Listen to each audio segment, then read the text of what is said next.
mate, 40 here. So we're waiting for Iran to launch ballistic missiles at Israel. Apparently this is going to happen within minutes. America has prodigious forces in the Middle East to help protect Israel.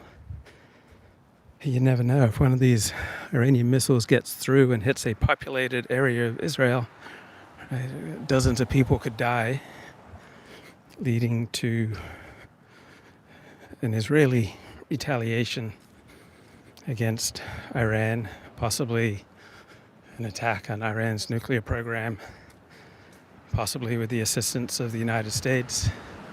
So it will come as a shock to you that not everything the President of the United States says is the 100% definitive truth on the topic. So Joe Biden told reporters yesterday that he wants Israel to stop. And so is that the 100% definitive truth of the Biden administration's foreign policy aims for this conflict? No. Right? America wants to advance its interests the best that it can and be prepared for a whole variety of outcomes. So on the one hand, America will try diplomacy, and on the other hand, it will try assisting Israel, it will try restraining Israel. Right? America is working on many different levels. Right? It's not just committed to one type of policy. Right? If you think that the Biden administration is only slamming on the brakes with regard to Israel's wars with the Iranian axis of resistance, I suspect that's a mistake. So Politico has a long, complicated, multi-layered story on how Biden administration defense officials are okay with Israel's limited land invasion of Lebanon. So different parts of the Biden administration will react differently. I think it's a mistake to think that the Biden administration's message is simply what Joe Biden told the news media yesterday, that we want Israel to stop and we want diplomacy to work and we want a ceasefire. Right? That's just one part of their foreign policy. Just as people don't always say what they mean and mean what they say, certainly political administrations in complicated areas such as Middle East policy don't 100% say what they mean or mean what they say. And it's interesting seeing this incredibly decisive Bibi Netanyahu, because Bibi Netanyahu is known as incredibly cautious with regard to launching deadly actions outside of Israel. Right? Bibi Netanyahu has a reputation as the king of waiting. He's the king of procrastination. And so I'm sure when Bibi Netanyahu got information about how Nasrallah could be taken out, that he waited and he waited and he waited and he paused and he conferred and he waited and he waited, and then finally he decided to strike. So Bibi Netanyahu is really the opposite of a warmonger. Right? He is exceedingly cautious. That Netanyahu finally sent forces into Gaza to wipe out Hamas. He would have only done that after he saw that all other possibilities for protecting Israel were going to be ineffective. And he only launched this dramatic escalation against Hezbollah in the last 2.5 weeks because he saw that all other strategies were not going to be adequate to the situation. So Hezbollah, a similar attack on the Galilee to what Hamas did on October. And so Israel will no longer sit back when you've got terrorists right on your border planning a mass casualty event. I was listening to the latest John Mearsheimer interview this morning. He did it with The Spectator yesterday. And Mearsheimer argued that for all of Israel's success over the past 2.5 weeks doesn't fundamentally change the balance of power in the Middle East, and it doesn't help Israel achieve peace and security. So John Mearsheimer essentially echoed the critique that Duvid offered us on Sunday, and Duvid has transitioned from being a non-Zionist to an anti-Zionist. And I was curious if Mearsheimer would reassess his perspective, but no, he says Israel's in deep trouble. It is internally torn apart, that Israel's in danger of facing a civil war. And Israel, he says, has failed in its mission to destroy Hamas and to return home the hostages. Now, when was the last time that Hamas launched rockets against Israel? And I think it's been a few weeks since Hamas has been able to launch rockets at Israel. So that's got to count as a success. When was the last time that Hamas launched an attack of ground troops into Israel? Right, that hasn't happened for nearly a year. So I think those are some concrete tests for figuring out whether or not Israel's having success vis-a-vis Hamas. So from the Mearsheimer perspective, as long as Hamas exists as a fighting force, then Israel's war aims have not been achieved. What if you simply degrade Hamas's fighting capabilities? Right? It's evident that Hamas is less than 50% of the fighting force that it once was prior to October 7. It's less than 10% of the fighting force that Hamas was prior to October 7 of last year. So surely that's a level of success. And Mearsheimer says Israel's not winning its war against Hezbollah. On what basis does he say that? Because Hezbollah is still sending rockets and missiles into Israel. But they're not killing anyone. They're not doing much damage. It's not exactly a fearsome level of attack. So there are two main strands of news media articles about Hezbollah's capabilities. One says that they've been significantly degraded. That's one school of thought. And the other is that Hezbollah remains essentially as strong a threat to Israel as ever. And that Hezbollah is licking its lips at this Israeli ground invasion of Lebanon because they have prepared all sorts of traps for Israel. But we heard the same thing before coalition forces took back Kuwait from Iraq in 1991, and we heard the same thing about how America was in a quagmire in 2001 in fighting to take over Afghanistan. And we heard the same thing about America was in a quagmire in its initial invasion of Iraq in 2003. And all these quagmire claims were initially disproved by an incredibly rapid American and coalition victory.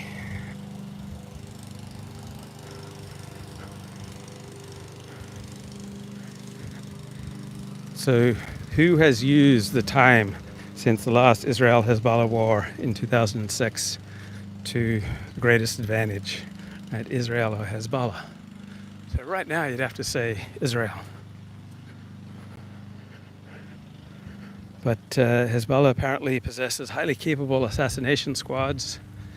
And I just read an article in Foreign Policy this morning arguing that Hezbollah possesses essentially the same technical capability as Israel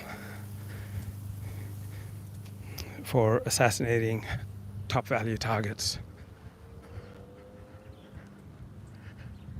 Now, that doesn't make common sense to me if Hezbollah's communication networks have been destroyed and infiltrated by sources friendly to Israel. So when Hezbollah fought in the Syrian civil war beside Bashar al-Assad, right, Israel was able to infiltrate Hezbollah. And so how much confidence do even the most elite forces in Hezbollah have, given now that Israel is apparently able to hear most everything that they communicate? I don't see how Hezbollah is going to be able to launch devastating attacks when it can't even communicate. I mean, think about what happens in your life when you're not able to communicate with the people you love. Your phone has died, or people have cut you off, or you've been immobilized by a stroke, right? You're not going to be very effective if you can't communicate with the people who are most important to you. And I don't see how Hezbollah can retain the same level of effectiveness and can muster the same level of devastating attacks, given that it must have no confidence about the security of its own communication. And how do you plan anything? How do you execute anything? Right? When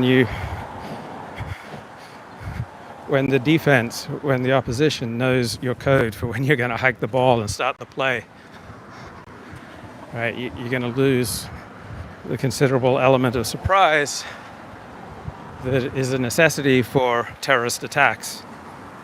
Right? Do you think terrorist attacks are going to be devastating when your opponent is able to listen in on your planning and knows when you're going to launch them and where you're going to launch them and how you're going to launch them? When you have no confidence in the confidential nature of your communications and strategy? When you've absorbed defeat after defeat, think about your own life, right? Let's say you get fired, your girlfriend breaks up with you, a good friend leaves town, people important to you don't return your calls, you have a devastating financial setback, you invested your retirement funds with somebody who turns out to be a swindler. How strong, how effective do you think you're going to be in that sort of situation? You're not. So Hezbollah is a multi-billion-dollar international drug ring. How happy will people be to do deals with Hezbollah knowing that their communication networks are so compromised? Right, if you are another drug cartel, would you be interested in doing deals with Hezbollah right now?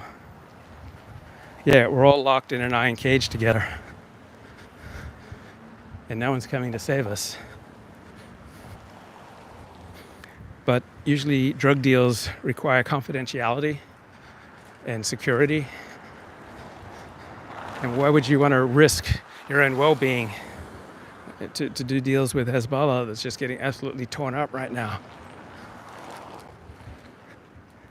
So John Mearsheimer says there are severe limits to what Israel and America can do to Iran via air power. Well, cannot Israel or America just take out Iran's two leading oil refinery works? Right, that would devastate Iran's economy, which would leave Iran with fewer resources to develop weapons, to manufacture weapons, and to export terrorism around the Middle East. If Israel does to Iranian leadership what it did to Hezbollah leadership, why would that not be a devastating blow to Iran? There aren't an infinite number of Arab and Islamic geniuses.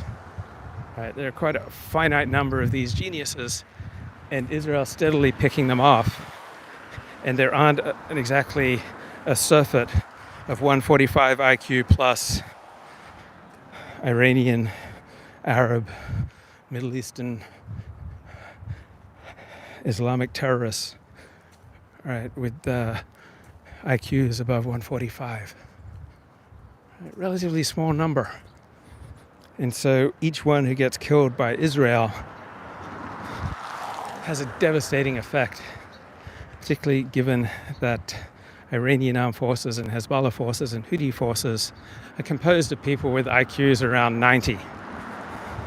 So when you have a lower IQ fighting force leadership is even more essential, because you have to break down things into very simple packages so that even those with just a 90 IQ on average can understand and execute. And so the loss of the creme de la creme of Hezbollah's intellectuals is devastating, I would expect. So I'm sure America is seeking to advance its own interests, and I'm sure America is seeking diplomatic solutions to the Middle East crisis. But it's not only seeking diplomatic solutions, it wants to advance its interests no matter what happens on the ground in Lebanon and Iran and Israel. America's interests are not identical to Israel's interests, right? Different groups, different countries always have different interests. So to the extent that you believe in the power of diplomacy, and belief in the power of diplomacy is generally much stronger on the left than it is on the right. So why do people on the left, why do secular people tend to have a greater, stronger, more committed belief in the power of diplomacy than traditional people, religious people, nationalists, and people on the right? Because from a left-wing perspective, we can, through the power of our own reason, guide our lives. We can remake society. We can remake families. We can remake familial institutions. We can supersede monogamous heterosexual marriage and the nuclear family with new and innovative ways of creating families and communities. Right? The human being is almost infinitely malleable from an Enlightenment, left-wing, modern, secular, humanist perspective. Right? This is a worldview and a hero system that has a great deal of faith in the power of human reason. From a traditional and a religious perspective, right, we see reason as far less powerful than genetics and far less powerful than social imprinting. So diplomacy depends upon different parties using human reason to arrive at mutually agreeable goals. From a traditional perspective, diplomacy works when people have interests that can be reconciled, and usually after facts on the ground have been established in such a decisive fashion that for all important parties, they now essentially have an agreement on their own capabilities and their opponent's capabilities, and the fighting and the facts on the ground, economic, military, technological, have been established and clarified for all concerned. And so then you can reach lasting diplomatic agreements. But as long as you're in the fog of war, right? As long as Iran thinks its own capabilities are much greater than what Israel thinks Iran's capabilities are, as long as Israel's capabilities are much greater than what Iran thinks Israel's capabilities are, right? As long as the major parties have a considerably different estimation of their own powers vis-a-vis each other,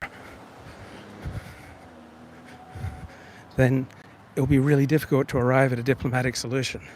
Right? People only go to war when there is a different understanding of the facts of rival military forces and what happens when they collide.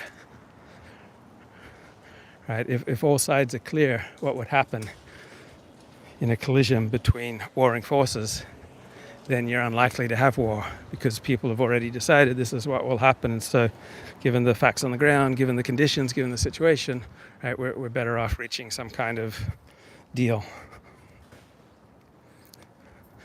But when Hezbollah and Israel and Iran and America and Hamas and the Houthis all perhaps vastly overestimate their own abilities, underestimate the abilities of their enemies, right, there's no condition there for a ceasefire. So that's the state that I think we're in. I don't think Israel, Iran, Hezbollah, and the Houthis all see clearly what the other side's military capacities are.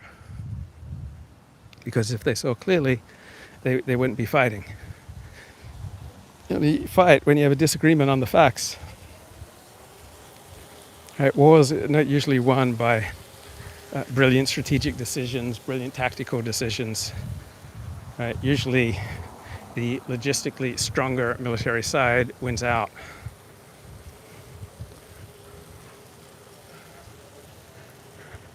And I just see no reason why Israel would be incentivized to make peace with Hezbollah right now, or with Iran, or with the Houthis. Right? Israel believes it can essentially bomb Hezbollah and the Houthis back to the Stone Age. Now, as long as Hezbollah continue to launch rockets at northern Israel so that 70,000 Israeli citizens cannot return to live in the north, then you'd have to say that Israel's war aims have not been met. So Hezbollah just has to survive and to continue bombing. For Israel to win, it has to make life for Hezbollah so miserable that they decide to stop launching attacks into northern Israel, because the price that they pay in the destruction of their armaments and the destruction of their forces and the destruction of their leadership and the destruction of their communication networks is just so immense that their very survival is at stake.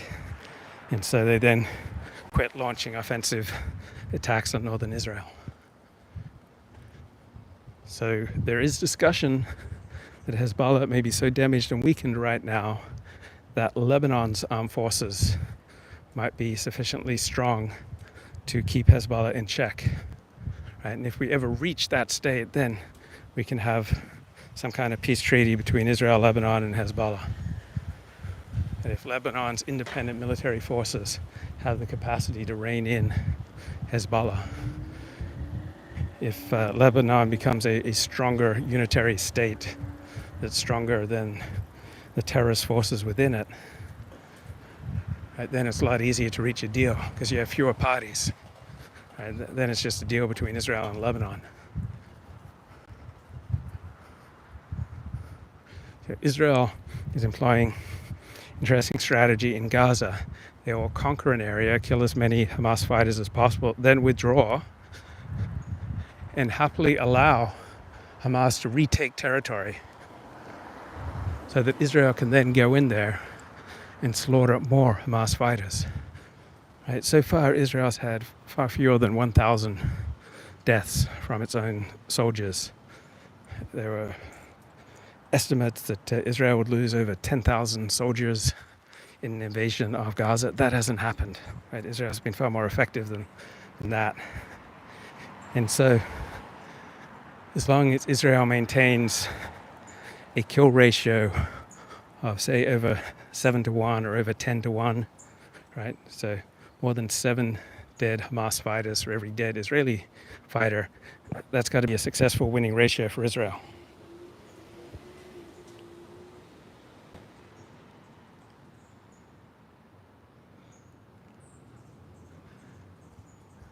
So, conversation in the chat. Who will oppose Israel's genocide? Right, so what constitutes genocide depends entirely on your hero system. So if you're pro-Hezbollah or if you're anti-Israel, then Hezbollah's plans to invade northern Israel and slaughter thousands of Israelis, that's not genocide. That's just ethical, righteous fighting back against Western imperialism.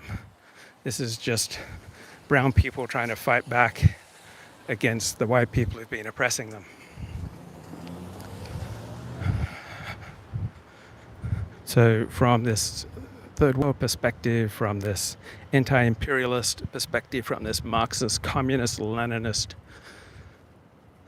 perspective, right, there are no limits on what Hezbollah and Hamas and Islamic terrorists and Arabs and Shia, there are no limits to what they can do against Jews, because Jews are ipso facto the bad guys.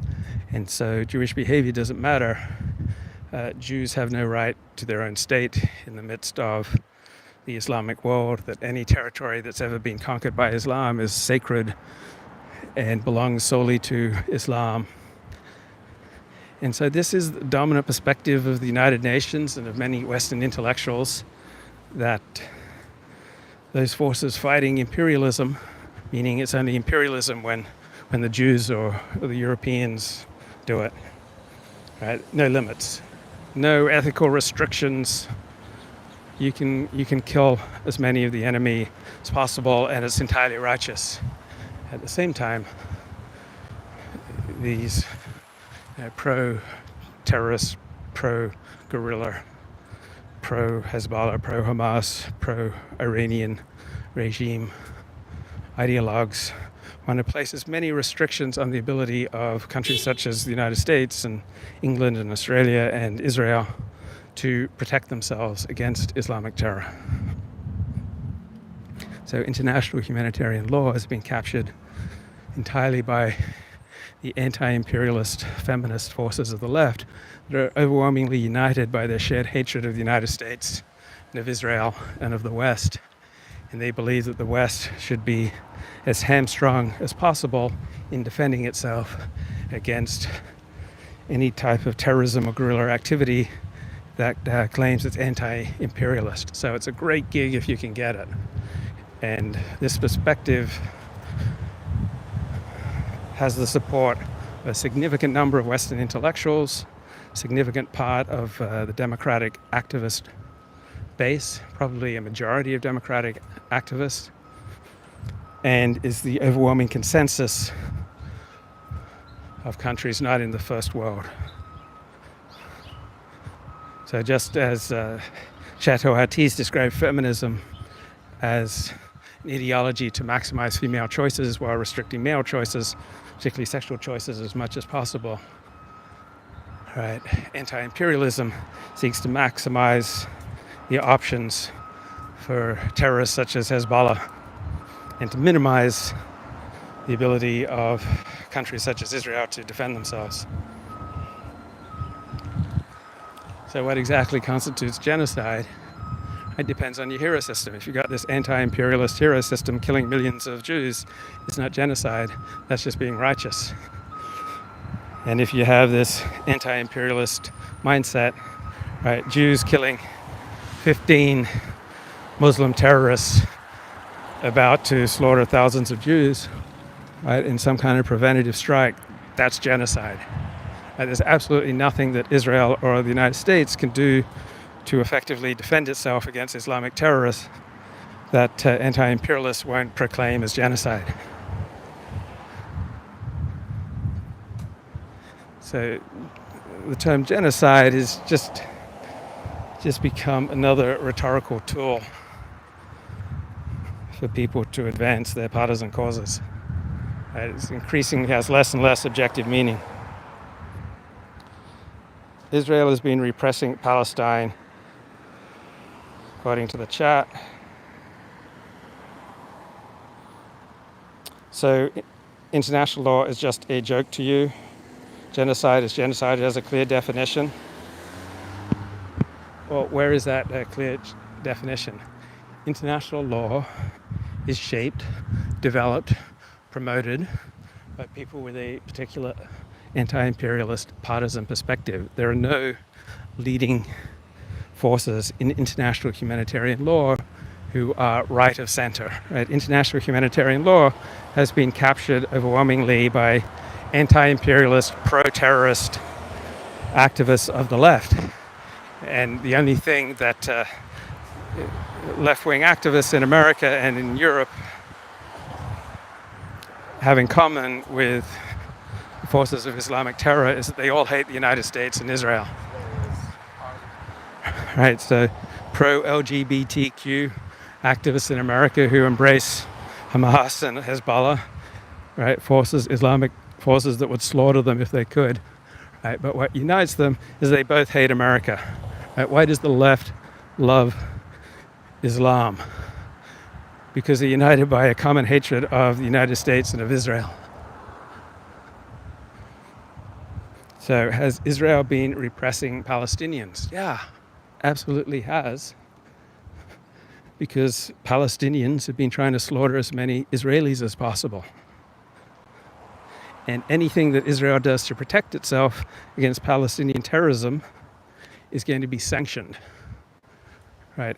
Anything that Jews do to defend themselves is going to be castigated by people who are less effective and less successful than Jews. So Jews are highly effective, highly successful people. And those who are less successful and less effective than Jews hate that because it is humiliating, right? Who wants to be outstripped by a hated enemy? Nobody likes that, right? It's an abject humiliation for the Arab Islamic world, which is in such a primitive state. And then Jews come and establish a thriving first world nation that has disproportionate influence on the world, right? That's living, breathing humiliation for the Arab Islamic world. So anti-imperialism is really just, when you boil it down, it's just loathing at people who are more successful than you are. Right? Much of anti-Semitism is just loathing of people who are more successful than you are. Right? Hatred of the United States is largely just the loathing that comes from feeling ashamed that the United States is so much more successful and powerful than your country. So if it drives you crazy when other groups are more effective and successful than your group, right, you are going to seize any excuse to vent your rage at this more successful outside group. And people of European ancestry and Jews have consistently led the way in scientific developments, in economic, political, and legal success. They've established the most powerful states on earth. And this is galling to those who are less intelligent, less effective, whose lives don't work very well. And then you see other people who are thriving, and you want to tear them down, and you want to rip them apart, and you want to destroy them because their success, right, their sterling achievements, they make you feel ashamed. So that's what drives the anti-imperial mindset. Right, it's this at core feeling of shame that your life doesn't work, but you see other people who have lives, civilizations, societies, nation states that work, and you can't sit with that shame, and you don't want to do the hard work of having an honest accounting of why you and your group are failing at life while other people are succeeding at life. And so to escape feeling like a failure, feeling ashamed, right, you'll just project your hatred at those who are more successful, more accomplished than you are. And so it just drives much of the Arab Islamic world wild that Israel's a thriving state while the Arab world has been able to establish so few nation states that have any respect for the rights of their own citizens.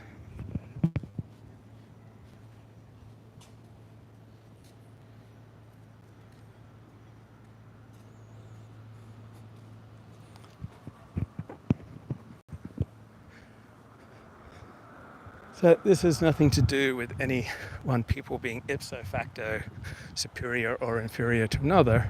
It is with regard to superior or inferior at a specific point in time. Right? There was a time when the Islamic world was successful compared to other societies. Right? There was a time when the Islamic world was making significant contributions. Right? That has not been true for about 700 years. Right, for the last 700 years, the Arab Islamic world has been in a great state of decline. Now, prior to about 1,000 years ago, there's no historical record of Jews being regarded as above average in intelligence.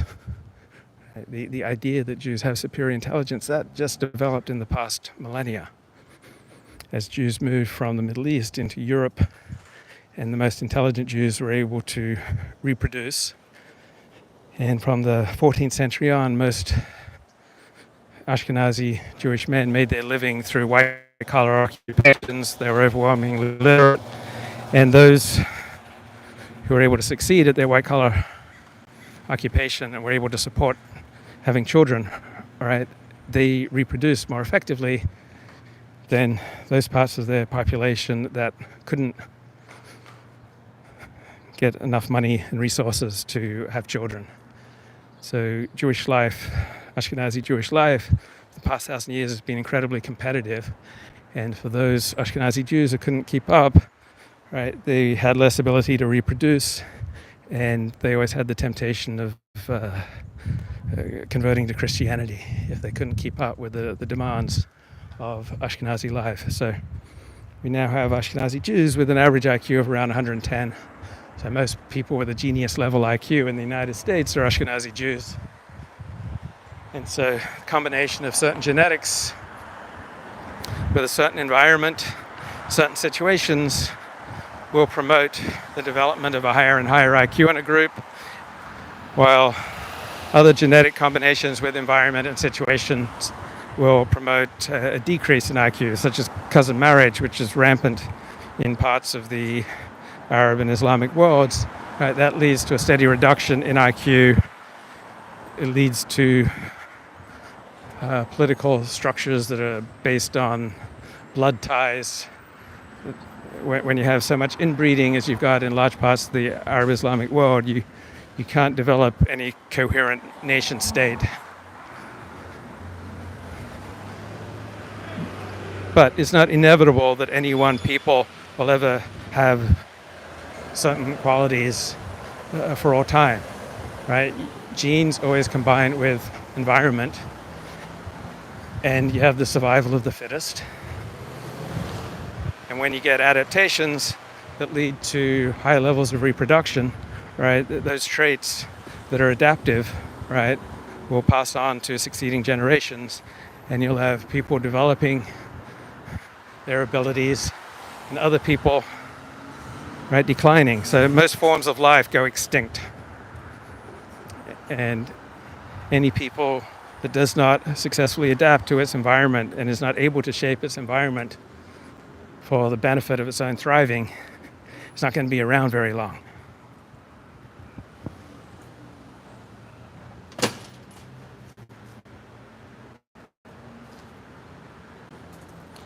Okay, the chat says, future generations will look back at us in shame for what we have done and the mental gymnastics we attempted to justify the horrors about to come. And what you're particularly exercised about is Israel. View it's outrageous that Jews defend themselves. Like, from your perspective, the only good Jews are dead Jews. And that Jews would fight back against Islamic terrorists who want to slaughter millions of them is an outrage. Like, how dare any Jew lift a finger to defend himself? Right? All that is good and holy resides on the side of Islamic terrorists. Right? That's your hero system. Now, it's also a hero system of people who consistently lose at life. Right? If you throw in your lot with the losers, right, that is not ennobling. It does not increase the odds of you developing the success and the effectiveness of higher productivity groups. So anyone in future generations who is just racked by guilt that Jews in the Middle East try to defend themselves is neurotic, right? And they won't last long, right? They won't be able to successfully reproduce, because if your focus is on anything aside from developing yourself, your family, creating a family, having children, providing for your children, protecting your family, protecting your friends, developing your career and your education, and looking after your own people, right? If you have any other focus than that, right, it's highly unlikely that you've got some kind of winning formula. Anyone who walks around today and they are racked by guilt by what previous generations did, talking about people who are mentally ill. And mental illness is not a great way to go through life. So what the heck is mental illness? Mental illness is when your emotions do not coincide with what's in your best interest, generally speaking. So how do we know that you have wrist health, right? When you can move your wrist around and it does everything that you would expect your wrist to do, right? Then your wrist is in good working health.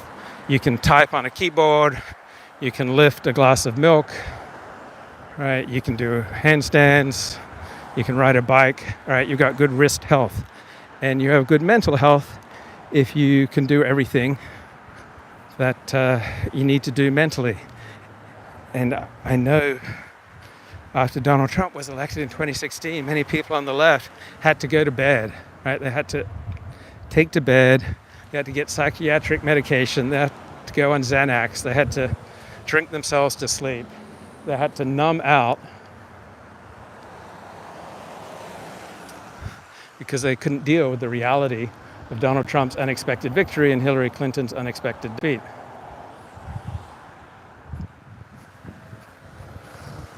So that's a maladaptive mental outlook on life. And so if you're racked by guilt over what happened in previous generations, right, you're not going to be very likely to succeed and provide for your family right now. So if you walk around with a resentment level, say over 5 out of 10, it's usually going to be maladaptive because other people will find you off-putting. Your thinking and your emotions will be preoccupied, so you won't be able to concentrate on what's truly important. And so if people adopt the mindset that you prescribe, where you get all upset over things that you have no power over, right, that's a recipe for losing at life. And you'll likely seek solace in the bottle or in pornography or just some kind of obliteration.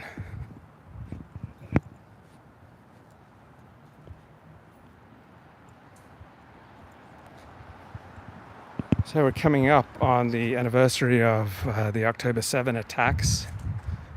And so far, the anti-Israel protests have been much weaker than what we expect. So maybe the Democratic Party has a good handle on its activists, because the more intense these anti-Israel protests, right, the worse will be the prospects for the election of Kamala Harris and Democrats this November.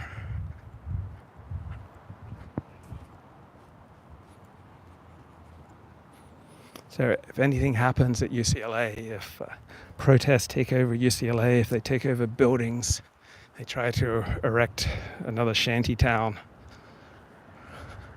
I'm going to get myself there to see what's going on.